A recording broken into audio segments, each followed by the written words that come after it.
Welcome to another edition of Ask the AD. Brian Smoller along with the Director of Athletics, Gene Taylor, and thank you for joining us and being patient. We were going to do this last week, but then we had a little something pop up, and that kind of took precedent. Yeah, it kind of took our focus away from this and on a couple of a coaching hire and, celebrating Chris Kleiman's time here and bringing in Collin Klein. So it was a crazy week. Let's start there. How are you doing by that? I mean, that was a hectic week last week.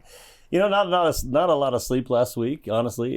Just everything from not knowing what Chris was going to do early, and then when he came in the office on Wednesday, and then realizing that you got to get this quickly turned around. Also, knowing that Collin was out there and some opportunities for him as coaching positions. So, yeah, just a lot of moving parts. And but it was at the end of the day, it was a good week. Obviously, how much Coach Kleiman meant to our program and how much he's done, and he's going to be around, and it's not like he's going anywhere for good. And we got Collin Klein, which is a great hire for a lot of reasons. No doubt. And already two announcements of his staff, Trey Scott and Stanton Weber, two former players being able to also reunite with him. Yeah, so that's what he's been busy doing. I mean, I give him a lot of credit, and any time a coach has got two jobs that they have to do. His preparing for a CFP playoff run and then coming back here and talking to staff. And so I don't know, if I didn't get a lot of sleep, I guarantee he hasn't got any sleep the last couple of weeks. So good for him.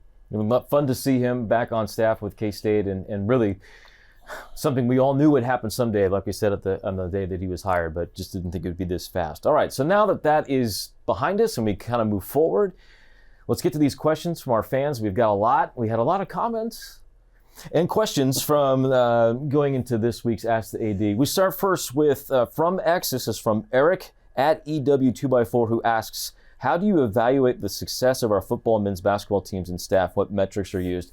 This question was formulated a lot of different ways, but the basis of it is interesting, I think, just from a general perspective. As an athletic director, you're the boss of all these teams and coaches. How do you use your evaluation of what's a successful team and what isn't? Well, I think Chris Kleiman actually touched on it in one of the last post-game press conferences at Colorado. They asked him, was this a disappointing year? And he said, well, it depends on when you ask me, right? And then so for me, it's kind of the same thing. And I'm a little closer to watching it because I go to practice and I know what they're struggling from an injury perspective or just, how they played. And so, obviously 2-4 was not the greatest start. But you see them fight back and you see them get some good wins and you see them a tough loss at Utah. So, a couple of things. One, the team really wanted to continue to fight. And a lot of teams at 2-4 wouldn't have done that and would have ended up 3-9 or whatever. And so, to me, I evaluated, okay, didn't start great, but they were able to get the team back in a good place and finish strong.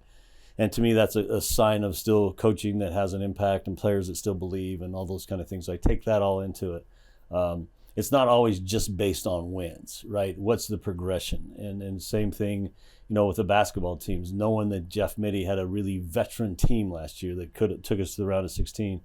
That this year is going to be probably a little bit more of a struggle. And men's basketball started out great, but we got a lot of basketball left. So at the end of the year, I'll kind of look back and put all those things into place and kind of work through with the coach of what the year was and get their opinion and just my opinion. We'll sit down and talk about it.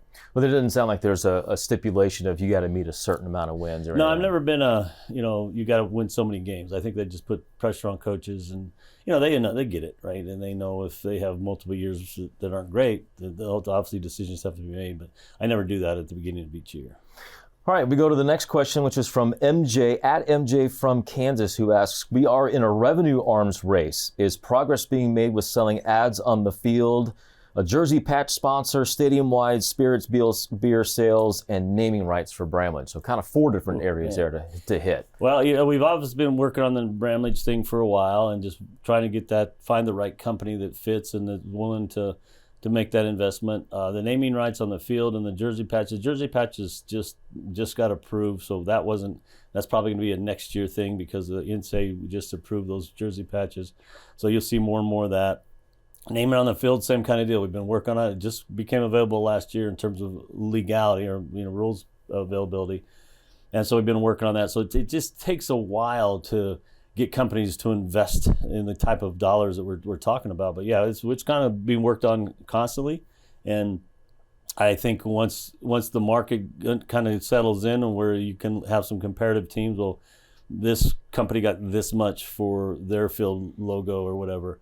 And that's that we work through our Learfield group very closely with that, and we're constantly working with them on that. So it's an ongoing process. It's not that we just haven't done anything. We're working on it very hard. And it sounds like baseball may be close to. Baseball may have an opportunity that we in this kind of realm as well. So it's not like it's not happening. It's just those kind of investments take a lot longer to get a company to do that. Actively going after it. On the beer sales, obviously it's a question we get a lot about exit reentry, beer sales. Right. I think there's a perception out there that we're missing out on millions of dollars from not having beer sales in the stadium. Could you clear that up a little bit? Yeah, I don't think it's millions of dollars based on when you have your concessionaire, and there's obviously the revenue share there, and there's expenses of putting in the systems in place. But it's probably a potential net of $500,000 for us in our stadium size. You know, in some of these schools that have bigger stadiums and have bigger numbers, that you're seeing $1 million plus revenue streams from that. But just with our volume, it's probably going to be about $500,000 net profit from that. But it's still $500,000. Don't get me wrong. And so that's why we look at it and just make sure we make the right decision.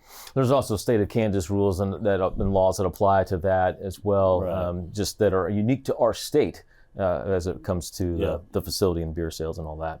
All right, next question is from @EMA Eli, who asked, between revenue sharing and the absorption of Wildcat NIL, the Fighting Ever Fighting campaign, the Ahern Fund, it's a little confusing as to where funds are going when we donate. Can you explain how the money gets divvied up, where donations go for different campaigns? And that's a great question, and that's one of the things one of the reasons we took Wildcat NIL in house, because it was confusing for our fans. Do I give it to Wildcat NIL?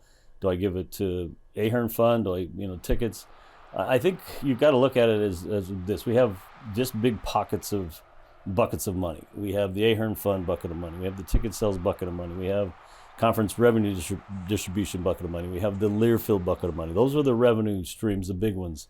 And what our fans were getting confused at was the Wildcat NIL, which we needed, and they did a great job because it was a different game back then. Now that we control those dollars to those athletes, it's better for all the money to come into the Ahern Fund. Once it's into the Ahern Fund, no matter how you give it, if you want to give it to support student athlete scholarships or endowments, or you want to give it to seat licensing, all those kind of things, that's just one bucket of money that we divide up amongst the entire department. So football has the biggest budget because they have the biggest numbers, so they're going to get most of the total dollars in the budget, and it just kind of goes down from there. But it's really a few buckets of revenue, and they all feed into every program. And right now, with revenue share, that $20 million is divided up. Again, football gets the most, men's basketball, women's basketball. And so if you go dollars to the Ahern Fund, they're going to go to those sports in that area, plus scholarships, plus a lot of other things they cover. I think one of the other things that people often ask is how aggressive is K-State being in the NIL space and in the rev share? Rev share is what it is, but in the NIL space, and what would be your response to that? Yeah, I would say we're very aggressive. The challenge for us has been we've had to focus so heavily on the $20,500,000 because we have to get that, where a lot of schools are getting significant investments from their university. We are working with our university, but right now, this first year, we have to fund that all through our donors and through our other revenue sources.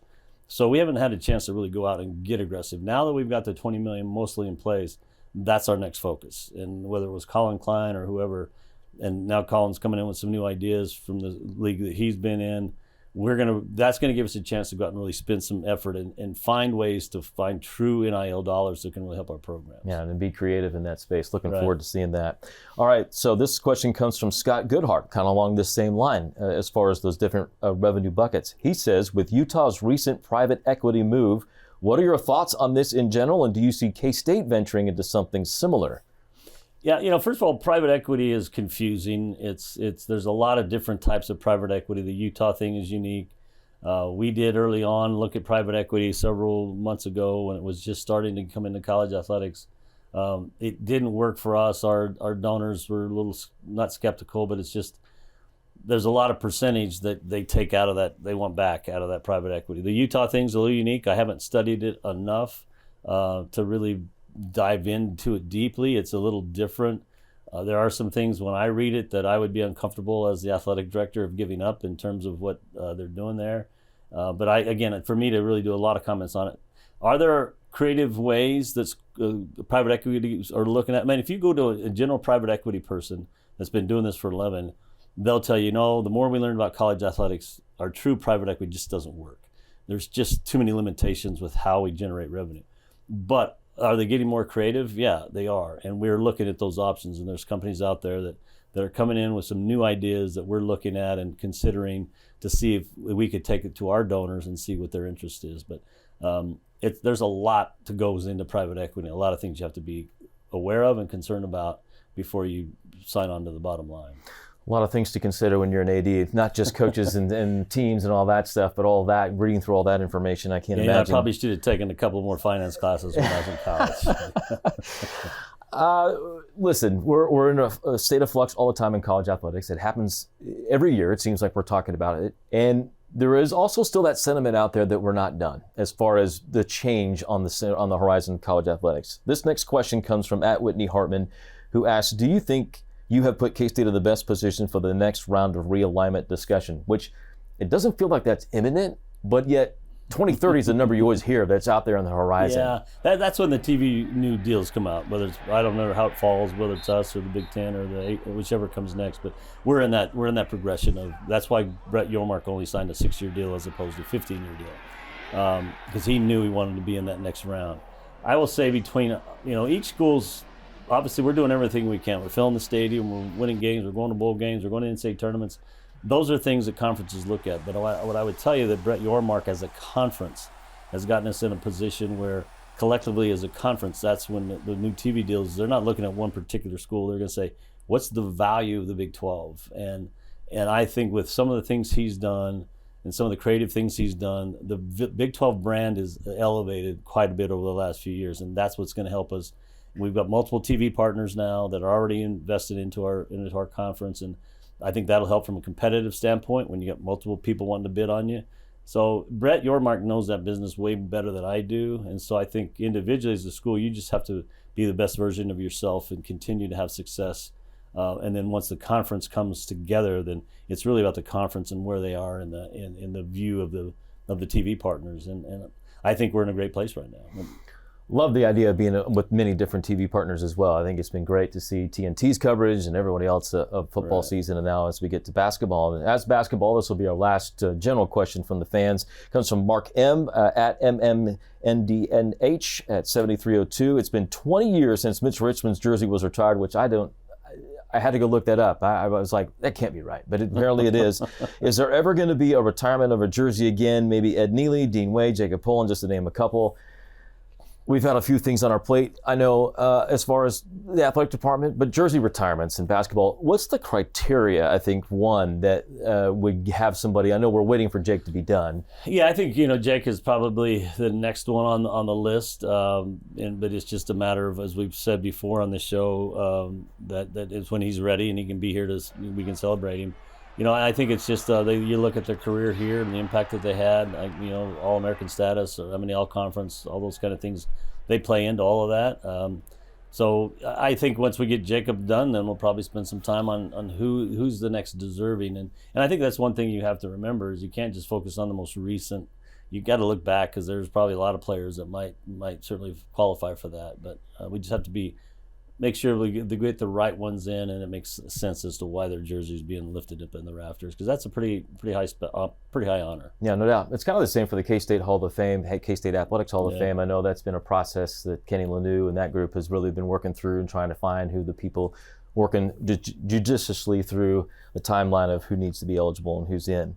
All right, we're going to end with, as we always try and do, a good question to kind of lift everyone's spirits. It comes from our good friend Scott Wildcat, who says, There is a Santa Claus. There is. Well, okay. That was not the question, but he says, I'd love to know Gene and Brian's favorite Christmas song and Christmas movie. So do you have a favorite Christmas song or a favorite Christmas movie? Christmas song for me is Silent Night. I just love that. I just love that song. There's many, but a great movie. What's the one that ever debates whether it's a Christmas movie or not? I would say Die Hard?